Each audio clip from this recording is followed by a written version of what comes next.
The wind carried dust across the open plains as the sun began to set behind the rocky hills. The small town of Dry Creek was quiet that evening, except for the sound of boots on wooden steps outside the sheriff's office. Inside sat a young cowboy named Luke Harland, his hat pulled low over his eyes. He was known across the county for being proud, stubborn, and fearless, but that pride had finally brought him trouble. Luke had spoken out against the mayor's unfair taxes and refused to hand over a portion of his cattle when the local council demanded it. For that, they had called him reckless and disrespectful. His punishment, they said, would teach him humility. When the sheriff told him what the punishment was, Luke thought it was a cruel joke. He was to marry a woman he had never met, a paralyzed girl from the outskirts of town who couldn't walk or work. The townspeople whispered that her family had begged someone to take her, and now the council would force Luke to do it as a lesson. He didn't fight back, didn't shout, didn't argue. He simply nodded, his jaw tight, and walked out into the evening air. Pride kept him silent, but deep inside he felt humiliated. The wedding was small and quiet. Most of the townsfolk gathered not to celebrate, but to see the proud cowboys fall. His bride, Clara, was wheeled in by her younger brother. She wore a simple white dress that looked too large for her thin frame, and her eyes, calm, soft, and sad, avoided his. She couldn't stand, couldn't walk, couldn't even lift herself without help. Luke stood beside her, his face unreadable as the preacher said the words. When it was done, people whispered again. Some pitied her, others pitied him. But Luke only tipped his hat and led the wheelchair out into the waiting wagon. The ride back to his ranch was long and silent. The road was rough, and every bump made Clara wince slightly, though she tried not to show it. Luke noticed. Without a word, he slowed the horses. The night grew cold, and he quietly pulled his coat from his shoulders and placed it over her knees. Clara whispered a thank you, barely audible, and that was the first time he heard her voice. Soft, trembling, yet gentle like the wind. At the ranch, Luke carried her from the wagon to the small cabin beside the main house. He set her carefully in a chair near the fireplace, then went about his chores without speaking. He cooked simple beans and bread, set a plate before her, and stepped outside. He didn't know what to say. He wasn't angry with her, she hadn't done anything wrong. But every time he looked at her, he remembered the laughter of the men in town, the smug look of the mayor, the pity in people's eyes. Days passed like that. Luke worked from dawn to dusk, repairing fences, feeding the cattle, and fixing the roof before winter. Clara stayed mostly inside, reading old books or watching the fire. Sometimes she sang softly when she thought he wasn't near. Her voice carried through the cabin walls, light and clear, and for reasons he couldn't explain, it made the work feel less lonely. One evening, Luke returned early, his boots covered in dust. He found her by the window, struggling to reach a blanket that had fallen to the floor. Without a word, he bent down and picked it up, placing it gently on her lap. She smiled, embarrassed, and said she wished she could help him more around the ranch. That was the first time he looked her in the eyes for more than a moment. "You being here already helps," he said quietly. She looked surprised, and for the first time, something like warmth passed between them. Weeks turned into months, and the ranch began to change. Luke built a small garden beside the cabin so Clara could tend flowers from her chair. Every morning he placed her near the sunlight and brought her fresh water for the plants.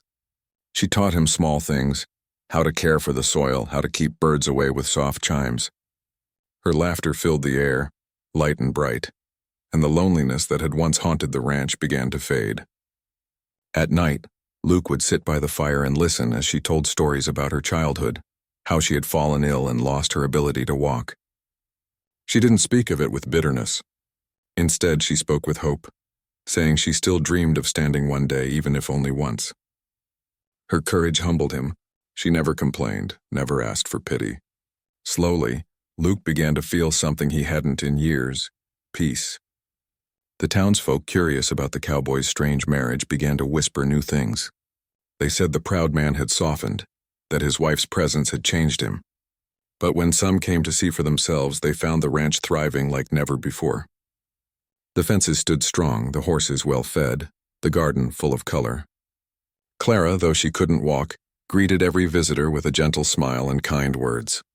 Even the roughest men left feeling lighter after speaking with her. One cold evening, a storm rolled in from the west. Luke hurried to secure the barn doors when lightning struck nearby. The thunder startled the horses, and one broke free, kicking through the fence. Luke chased it into the dark, rain beating hard against his face. By the time he returned, soaked and shivering, Clara had managed to light extra lamps in the cabin to guide him home. She had stayed awake through the storm, praying he would come back safely.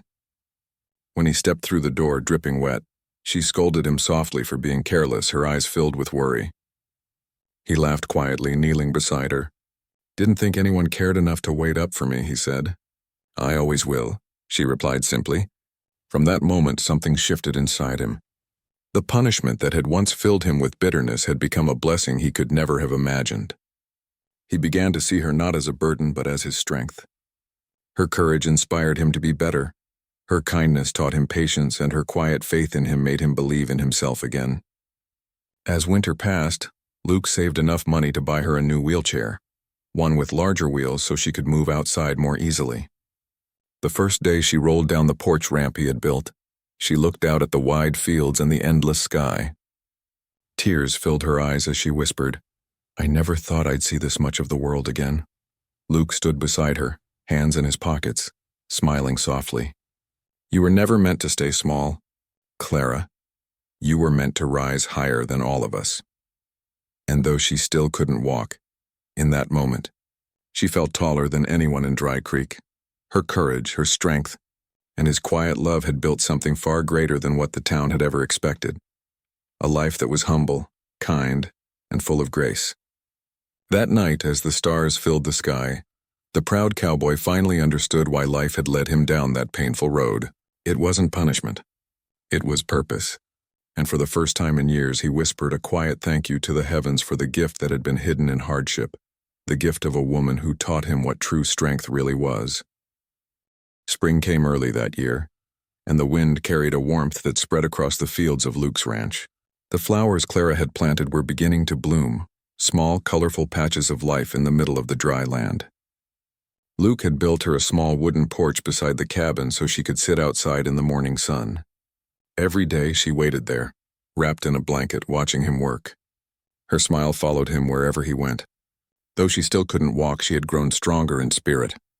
She helped him manage the ranch's accounts, wrote letters to buyers in nearby towns, and kept the house organized. Luke often found her late at night sitting near the oil lamp, writing something in her notebook. When he asked what it was, she just smiled and said it was her way of remembering the good days. The town that once mocked Luke now spoke differently about him. People came by to buy hay, to ask advice about horses, or just to talk. They noticed how calm he had become, how kind his words were. Some said it was the woman who had changed him. Others said life had finally taught him what really mattered. Luke didn't care what they thought anymore. The only thing that mattered to him was the peace he felt when he returned home each evening and saw Clara waiting by the porch with that soft smile. One afternoon, a group of travelers stopped by the ranch. Their wagon wheel had broken near the stream. Luke offered to help while Clara invited them in for tea. Among the travelers was a young woman who recognized Clara from years ago. She had known her before the illness. When she saw her now sitting tall and proud in her chair, she whispered to Luke, "She looks happier than anyone I know." That moment made Luke realize how far they had both come. As the days passed, Luke noticed Clara's hands trembling more often. At first she brushed it off, saying it was the cold or fatigue, but Luke knew something wasn't right. One evening, as the sun dipped below the horizon, he found her struggling to lift a cup. He gently took it from her hand and asked softly, "Clara, tell me what's happening." Her eyes filled with tears, but she smiled anyway. "It's nothing, Luke. My body's just getting tired. It happens sometimes." He shook his head. "You've been strong all this time. Don't tell me it's nothing." She looked out at the setting sun and whispered, "Promise me something. If I ever get too weak, promise you won't stop living. Promise you'll keep the ranch alive. It's your heart, Luke." Her words struck him deeply. That night, when she fell asleep, Luke sat by her side, holding her hand and watching the fire burn low. For the first time in years, fear crept into his chest, the fear of losing the one person who had given his life meaning. Weeks turned into months, and Clara's health wavered. Some days she seemed better, full of energy and laughter. Other days she could barely speak. Luke stayed close to her, taking care of every little thing from combing her hair to reading her favorite books aloud. When the doctor visited from town, he said her condition was delicate, but her spirit was what kept her alive. Clara refused to give in. She insisted on being taken outside each morning. Luke built a special wooden cart with padded wheels so she could move easily across the grass.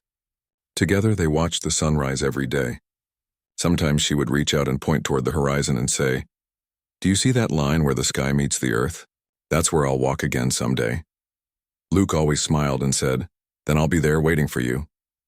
As summer arrived, the ranch flourished like never before. The crops grew thick, the animals were healthy, and the land seemed alive.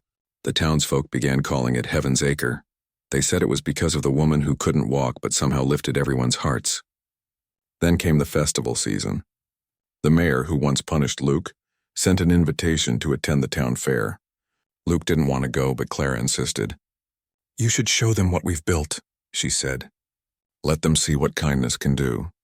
He agreed, and on the day of the fair he hitched the wagon and helped Clara dress in a light blue gown. She wore a white hat and smiled as he lifted her into the wagon. The town square was full of people, and when they arrived, a hush fell over the crowd. The same people who had once laughed at Luke now stepped aside with quiet respect. The mayor approached awkwardly, his hat in his hand. "Luke, Clara, I see the punishment didn't break you," he said, trying to sound proud. Luke looked at him calmly. "No, sir. It taught me more than I ever expected." Clara smiled at the mayor and said softly, "Sometimes the hardest road leads to the brightest place." Those words spread across the town like a whisper of truth. People began to see the cowboy and his bride not as a tragedy, but as a story of faith, patience, and love that overcame bitterness. As the fair went on, children brought Clara flowers and townsfolk asked her for blessings. Luke stood beside her, quiet and humble, his heart swelling with pride. That night when they returned home, Clara told him it was the happiest day of her life. But the next morning she didn't wake up easily. Luke called her name, shook her gently, and when she opened her eyes, she smiled faintly and said, "You kept your promise, Luke. You raised me higher than I ever dreamed." He held her hand as she closed her eyes again, the sunlight spilling across her face. For a long time he sat beside her, unable to move, his heart heavy yet full of peace. There were no tears at first, only silence. He finally whispered, "You weren't my punishment, Clara. You were my redemption." In the weeks that followed, the ranch felt quiet, but not empty. Luke kept everything as she left it, the flowers blooming near the porch, the wind chimes ringing softly, her chair by the window. Every morning he still went to the porch and watched the sunrise, feeling her presence beside him. The town continued to speak of them for years. People told their children about the cowboy who was punished with a paralyzed bride, but turned that punishment into something beautiful. They said he never married again, that he spent his life helping those who had lost hope, building ramps for others who couldn't walk and offering work to anyone in need. One evening, many years later, as the sun dipped behind the hills, an old man stood by the same porch where he had once lifted a fragile girl into the light. His hair had turned gray, his hands were rough and tired, but his eyes were still warm. He looked toward the horizon and smiled softly.